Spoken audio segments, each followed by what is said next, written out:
নারীদের কর্মক্ষম মানে কর্মসংস্থানের বিষয়টা নিয়ে আলহামদুলিল্লাহ যথেষ্ট ভালোভাবে উপস্থাপন হয়েছে। বিশেষ করে আমার আয়ের সংসার নামে একটি চমৎকার প্রজেক্ট হাতে নিতে যাচ্ছেন।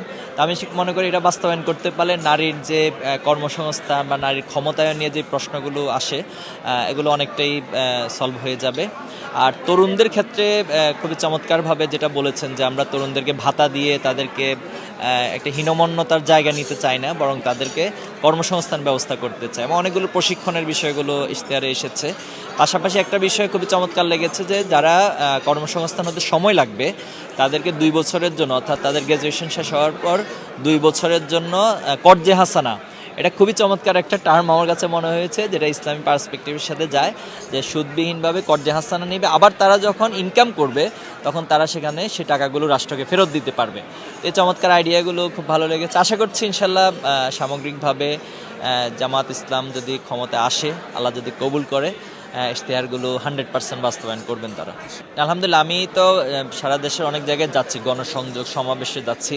তো এই কোশ্চেনটা কিন্তু অনেক ভোটারদেরও, যেমন আজকে আমি ঢাকা মিরপুর এলাকায় ছিলাম, তো যখন গণসংযোগ করছি একজন আমাকে বলছে যে ভাই এই যে আমাদের পাশে একটা খাল দেখালো, যে অনেকে আসে সবসময় ভোটের আগে এসে বলে যে আমাদের এগুলো সব পরিষ্কার পরিচ্ছন্ন হয়ে যাবে, সচল হয়ে যাবে, অনেক উন্নয়ন করবে, কিন্তু কেউ তো ভাই করে না। তো তখন আমি তাদেরকে কয়েকটা উদাহরণ দিয়েছি, যেহেতু বিগত সময়ে জামাত ওইভাবে রাষ্ট্র পরিচালনা করার সুযোগ পায়নি।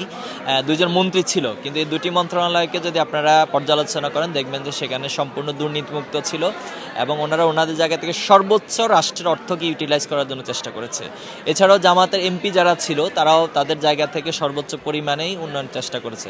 তো আমরা প্রত্যাশা রাখবো যে শুধুমাত্র কমিটমেন্ট না, কমিটমেন্ট বাস্তবায়ন উপযোগী, এবং জামাত এই ইশতেহারের জন্য দীর্ঘদিন ধরে একটা রিসার্চ টিম কাজ করেছে এবং আসলে কতটুকু সক্ষমতা রাষ্ট্রের আছে এবং সেটা কতটুকু বাস্তবায়নযোগ্য, সব কিছু পর্যালোচনা করে আসলে ইশতেহারটা প্রকাশ হয়েছে। তো আমরা আশা করব, যেহেতু এখানে মূল একটা থিম জামাত নির্বাচনে দিয়েছে, চলো একসাথে গড়ি বাংলাদেশ। আমরা যদি দলীয়ভাবে বিভাজন না করি, আদর্শিকভাবে বিভাজন না করি, বিভিন্ন শ্রেণী পেশার বিভাজন না করি, যদি সবাইকে ওন করতে পারি, পুরো বাংলাদেশ একটা জায়গায় এসে একত্রিত হয়, তাহলে চলো একসাথে করি বাংলাদেশে এই থিমের আলোকে আমি মনে করি ইশতেহার বাস্তবায়ন করা যাবে ইনশাল্লাহ।